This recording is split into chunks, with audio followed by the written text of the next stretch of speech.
मौलाना तारिक जमील साहब पे मुझे बहुत तरस आता है, क्योंकि मैं उनके मुजाहिदे जानता हूँ। कैसे ज़िंदगी में दौलत को लात मारी है उन्होंने, कैसे मुजाहिदों में टाइम गुजारा, पूरी ज़िंदगी तबलीग में चल चल के पहिया बन गए। आज हर दूसरा आदमी ये लैंड क्रूज़र में घूमते हैं, ये भाई वो करोड़पति ख़ानदान में पैदा हुए हैं, फिर भी उन्होंने दौलत कमाई नहीं। जो कुछ मिला बाप की विरासत है। तो इस पे क्यों तंग कर रहे हो किसी को? आखिरी उम्र में, बुढ़ापे में इनका एहतराम करो। कोई इल्मी किसी पे कोई एतराज है तो वो शाइस्ता अंदाज में बयान कर दो। अच्छा, आजकल सोशल मीडिया पे किसी की राय के खिलाफ कोई बात करो तो फौरन ये पैसे ले रहा है, ये डॉलर ले रहा है। तो ये बहुत आजकल एक चल रहा है कि किसी पे कुछ भी इल्ज़ाम लगा दो, डॉलर खोर, डॉलर लेते हैं ये।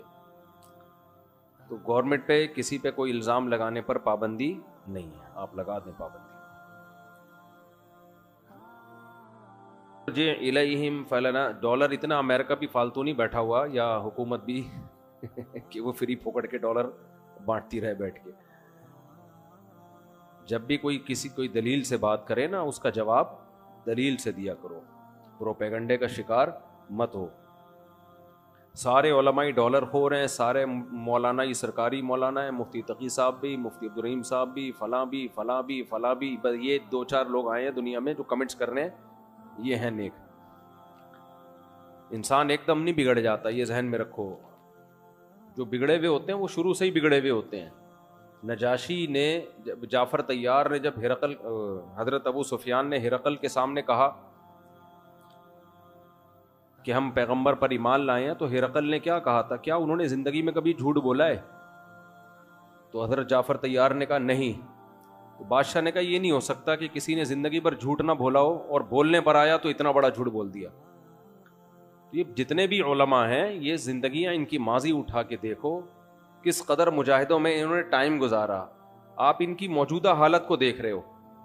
मौलाना तारिक जमील साहब पे मुझे बहुत तरस आता है, क्योंकि मैं उनके मुजाहिदे जानता हूँ। कैसे ज़िंदगी में दौलत को लात मारी है उन्होंने, कैसे मुजाहिदों में टाइम गुजारा, पूरी ज़िंदगी तबलीग में चल चल के पहिया बन गए। आज हर दूसरा आदमी ये लैंड क्रूज़र में घूमते हैं, ये भाई वो करोड़पति ख़ानदान में पैदा हुए हैं, फिर भी उन्होंने दौलत कमाई नहीं। जो कुछ मिला बाप की विरासत है। तो इस पे क्यों तंग कर रहे हो किसी को? आखिरी उम्र में, बुढ़ापे में इनका एहतराम करो। कोई इल्मी किसी पे कोई एतराज है तो वो शाइस्ता अंदाज में बयान कर दो। कैसी उंगलियां उठा रहे हैं दरबार में जाने वाले। कभी 1 रुपए के लिए किसी सरकारी दरबार में नहीं गए हैं वो, 1 रुपए लेने के लिए भी ना किसी से मिले हैं। जब मिले उनको तबलीग करने के लिए मिले। वो मुबल्लिग हैं, दाई हैं। और ये जितने लोग एतराज कर रहे होते हैं ना, खुद इनका जरा सा भी काम होना तो फिर देखो ये कैसे दरबारी बनते हैं। ये तो जिसको बाप से दौलत मिली है उसको भी चैन से नहीं जीने देते। बाकी कोई एतराज है करो। हाँ, कुछ ये जरूर है कि ऐसे मशहूर लोगों को बाज दफा कुछ दाएं बाएं लोग कैश करा रहे होते हैं। दाएं बाएं कुछ लोग ऐसे होते हैं जो उनके नाम को इस्तेमाल कर रहे होते हैं। तो वो ठीक का मतलब ये नहीं कि उनके दाएं बाएं कोई भी होगा वो भी 100% ठीक ही होगा।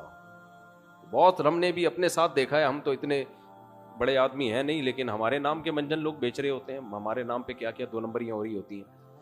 लेकिन मौलाना को हम ज़ाती तौर पे जानते हैं, सखावत का दरिया है, गरीबों के लिए, मसाकीन के लिए। अखलाक उनके देखो यार, इतना हौसला, इतनी बर्दाश्त मेरे अंदर तो नहीं है, सही बता दो। इबादत गुजार हैं, तहज्जुद गुजार हैं, तो लेकिन तंज देखो, तंज देखो। हर दूसरा आदमी मालदारों से मिलते हैं, गरीबों से नहीं मिलते। तुमने मिलते हुए देखा है उनको? गरीबों से मिलते हैं कि नहीं मिलते? उनकी वीडियोस आ जाती हैं जब दौलतमंदों से मिल रहे होते हैं। टमाटर वाले से मिलते हैं तो कोई वीडियो नहीं बना रहा होता, क्योंकि प्रोग्रामों में वीडियोस बनती है ना, हर जगह थोड़ी वीडियो बनती है। हिजड़ों पे मेहनत करें तो ये उनका हौसला है। कहते हैं देखो हिजड़ों के पीछे पड़े हुए हैं। यार तुम जाओ 2-4 मिनट किसी हिजड़े के साथ बैठ के तबलीग करो, उसको तुम्हें अंदाजा हो जाएगा। तो बस कर दो मनफी बातें फैलाना, बस कर दो। और पता है ये मनफियत बार बार, वो भी बुरा, वो भी बुरा, वो भी बुरा। वो भी ऐसा, सब खराब हैं, ये सही है 4-6 आदमी बस दुनिया में जो कमेंट्स कर रहे होते हैं नीचे। मनफी सोचते रहने से ना इंसान डिप्रेशन का डब्बा बनता है और थोड़े दिनों में अपनी मौत खुद ही मर जाता है। मुस्बत सोचना सीखो, पॉजिटिव सोचना सीखो। समझते हो कहाँ से कहाँ बात चली गई। वो इंटरव्यू लिया ना उनसे पॉडकास्ट में कि आप तो सादगी की तालीम देते हैं और ख़ुद आप गाड़ियों में घूमते हैं। तो सुलेमान अलैहिस्सलाम सादगी की तालीम देते थे कि नहीं देते थे, जिनका हम वाक़या सुन रहे हैं। और ऐसा अर्श रखा हुआ था, आगे आ रहा है, ऐसा तख़त, लग्जरी तख़त था कि आपकी सोच जहाँ ख़त्म होती है वहाँ से सुलेमान अलैहिस्सलाम का तख़त शुरू होता है। तो दौलत रखना सादगी के ख़िलाफ़ नहीं है। समझते हो कि नहीं समझते। एक साहब कहने लगे MTJ की प्रोडक्ट की कीमतें देखो तो होश उड़ जाते हैं, तो मत खरीदो ना, साथ वाली गरीब वाली दुकान से खरीद लो। बहुत ज्यादा कीमत पे बेच रहे हैं तो मत खरीदो भाई। और वो कौन सा दुकान पे बैठ के बेच रहे हैं, तो नीचे लोग उनका बिजनेस संभाला हुआ है, नाम उनका इस्तेमाल हो रहा है, और अगर बेच रहे हैं डबल ट्रिपल करके बेच रहे हैं तो आप मत खरीदो ना, आपका दिमाग खराब है, वहीं से लोगे आप। उन्होंने कहा है कि जो मेरे MTJ से जो खुशबू नहीं खरीदे वो दार इस्लाम से खारिज है, मत खरीदो यार, आप बेवकूफ़ हो। तो पर्सनल लाइफ में इस तरह से, जो मैं नहीं कह रहा वो फरिश्ते हैं उनसे गलती नहीं हो सकती, कोई इल्मी लिहाज से किसी पर कोई इश्काल हो तो मुहज़्ज़ब तरीके से किया जा सकता है, वो ठीक है, वो तो अल्लाह के पैगंबर के अलावा कोई भी गलती से पाक नहीं है। तो बहुत अफसोस होता है, कौम जो है ना बहुत मनफी सोचती है, बहुत मनफी सोचती है। खैर अच्छा भाई, तो सुलेमान अलैहिस्सलाम ने फरमाया इरजी इलैहि, वापस वो हदिया लेकर आए थे ना, उसका ख्याल ये था ये हदिये देख के क्या हो जाए। हाँ मैं ये कह रहा था कि जिसने ज़िंदगी में कभी डॉलर ना लिए हों हुकूमत से, इस्टेब्लिशमेंट से, अमेरिका में, वो क्यों अब डॉलर लेके गलत बयानी करेगा। आप ये बोल दो इसके बयान पे हमें एतराज़ है, हम इनके बयानिया से मुत्तफिक नहीं है, ये नहीं बोलो कि डॉलर लिए हुए हैं, ये नहीं बोलो। और आज जो बोल रहे हैं कि वो उन्होंने फलां से डॉलर लिए हुए हैं, यही बात जब वो इनसे मिल रहे थे तो वो कह रहे थे इन्होंने फलां से डॉलर लिए हुए हैं, यानी ये भी डॉलर दे रहे हैं वो भी डॉलर दे रहे हैं, तो ये सबसे डॉलर ले रहे हैं। और ये नहीं होता भाई, जब उनसे मिले थे उन्होंने डॉलर दिए थे तो ये वाले थोड़ी देंगे, बोलेंगे तू तो उसका आदमी है। फेंकते रहो फेंकते रहो, गवर्नमेंट की तरफ से कोई पाबंदी नहीं है फेंकने पर। अच्छा भाई, तो हम चलते हैं। तो सुलेमान अलैहिस्सलाम ने फरमाया इरजी, वापस। आप उनकी राय से इख्तलाफ करो, सियासत में भी इख्तलाफ करो उनसे, हम ये नहीं कह रहे जो उनकी सियासी मौक़िफ़ है आप उसकी हिमायत करो ना, आप इख्तलाफ करो उनके सियासी मौक़िफ़ से, आप बोलो आपकी जो सियासी राय है हम उससे मुत्तफ़िक़ नहीं है, 100 दफ़ा करो। ये नहीं बोलो कि आप इस राय में मुखलिस नहीं है, आप पैसे लेके ये राय दे रहे हैं, ये बहुत बड़ा इल्ज़ाम होता है। पैसे दे के बयानियाँ बदलना, ये कोई बहुत ही गलीज़ पलीद आदमी होता है जो ये काम करता है, ये कोई बहुत ज़्यादा इसके लिए गंदा होना पड़ता है, जो अचानक नहीं हो जाता, जो पैदाइशी गंदे होते हैं, बाप दादा से ये चीज़ें सीखी होती हैं। हिरकल ने कहा था अबू सुफियान से 40 साल किसी ने झूठ नहीं बोला, और वो झूठ बोलने पर आए तो इतना बड़ा झूठ कि मैं अल्लाह का पैगंबर हूँ, ये नहीं हो सकता। किसी ने जिंदगी में कभी चोरी ना की हो, अचानक बैंक में करोड़ों रुपए का डाका डाल दे, ऐसा नहीं हो सकता भाई। शुरू में चप्पल चोरी, फिर आहिस्ता आहिस्ता ये बड़े बड़े जो डाकू है ना जो आगे तक पहुंच के हमारे तो ये ऐसे नहीं होते। अब कहेंगे देखा पैसे लेते, पैसे लिए हैं इसलिए नाम नहीं ले रहा कर रहा है कोई पैसे नहीं लिए हुए मेरे भाई इसलिए कर रहा हूं कि एक नया इशू ना खड़ा हो जाए। तो समझ ही गए होंगे ना का क्या मतलब है। तो शुरू में चप्पल चोरी, फिर होते होते आज अल्लाह ने माशाल्लाह क्या ऊंचा अजीम मकाम दे दिया उनको। तो ऐसे होते हैं लोग जो पैसे भी लेते हैं। मौलाना की जिंदगी देखो, बेचारे मेडिकल साइंस पढ़ रहे थे, डॉक्टर बन रहे थे। अरे तारिक भाई माशाल्लाह आपकी उम्र माशाल्लाह बहुत लंबी होगी इंशाल्लाह। तारिक भाई ने बहुत बंदे मार दिए अब तक माशाल्लाह, अल्लाह ने इनको सेहतमंद रखा। मारे का मतलब इनकी जिंदगी में चले गए और अल्लाह और सेहत दे आपको। तो इनका किस्सा बाद में सुनाऊंगा, ये हमारी तफसीर ना रह जाए। तो क्या कह रहा था, मेरे दिमाग से निकल गया, देखो यार।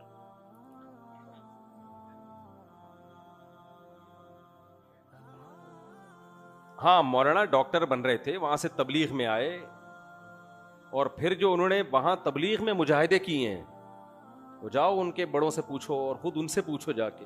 पूरी जिंदगी कहते हैं मैं सफर का मुझे शौक ही नहीं था, मैं चाहता था मदरसे में तदरीस करूं। बड़ों ने बोला निकलो सफर पे, एक दफा मैंने उनका बयान सुना, कह रहे सारी जिंदगी सफर करते करते पहिया बन चुका हूं मैं, सारी जिंदगी दावत और तबलीग में गुजरी, तहज्जुद में, नमाजों में, इबादत में, घंटों घंटों दुआएं। तो ये तो बंद कमरे की चीजें हैं ना। तो वो डॉलर नहीं लेंगे भाई, उनकी राय से इख्तलाफ करो कि हजरत आपकी राय ठीक नहीं है, गलत है, इल्मी इख्तलाफ है वगैरह वगैरह। ये कहना कि वहां से पैसे लिए हैं, वहां से पैसे लिए हैं। इसी तरह उनकी राय के खिलाफ अगर कोई जाता है, दूसरा आलिम, बाज़ उलमा उनकी राय के बिल्कुल 180 डिग्री पर हैं, कहते हैं बिल्कुल गलत कह रहे हैं, इनकी ये सियासी राय हो या कोई भी, तो वो भी पैसे नहीं खा रहे, उनकी भी अपनी एक राय है। तो ये बोलो भाई इनकी राय से हमें इख्तलाफ है या उनकी राय से हमें इत्तिफाक है। ये जो है ना डॉलर और इस्टेब्लिशमेंट और अमेरिका, ये इल्ज़ाम आसान नहीं है, और जो कमेंट्स कर रहे होते हैं ज़्यादातर उन्हीं में इस तरह के जरासीम होते हैं।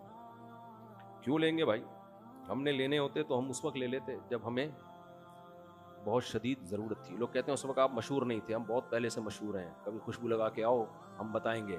बहुत बड़ा क्राउड हमारे बयान में, मेरे बयान में मुझे याद है एक जुम्मे की मस्जिद में मैंने बयान किया था, 1998 की बात है, इतना क्राउड था उसमें, 1998 की बात कर रहा हूं मैं।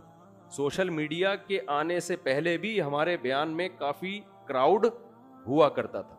और मुझे याद है 2006 में किसी दावत पे मैं गया, उलमा बैठे हुए थे, सादा मोबाइल हुआ करते थे, 1.5 घंटे हम वहां बैठे रहे हैं, मुसलसल कॉल्स आती रही हैं 1.5 घंटे के दौरान, पूरी दुनिया से लोग मसाइल पूछ रहे थे, कोई वहां से फोन आता उसका जवाब, उस वक्त फोन उठा लिया करता था, तो वो भी उलमा हैरान हो रहे थे, भाई इस बंदे के पास 1 सेकंड के लिए फोन बंद नहीं हुआ है, कहां कहां से कॉल आ रही थी उस वक्त।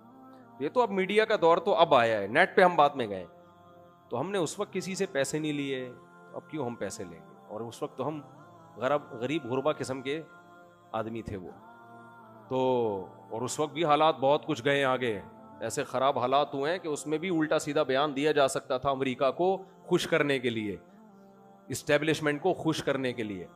तो राय से इख्तलाफ ज़रूर किया करो। ये जो डॉलर का और फलाने का पिट्ठू है, फलाने के पैसे ले रहा है, ये मंजन पढ़े लिखे लोगों में नहीं बिकता।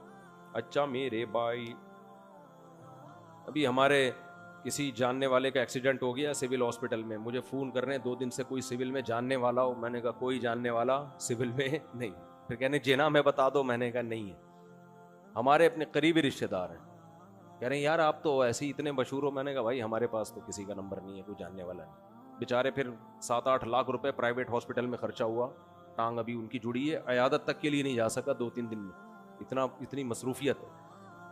पैगाम कल भिजवा दिया था, जब जुड़ जाएं तो बता देना। अल्लाह शिफा दे उनको। अच्छा खैर, जाना चाहिए, रिश्तेदार हैं भाई और हैं भी ससुराली।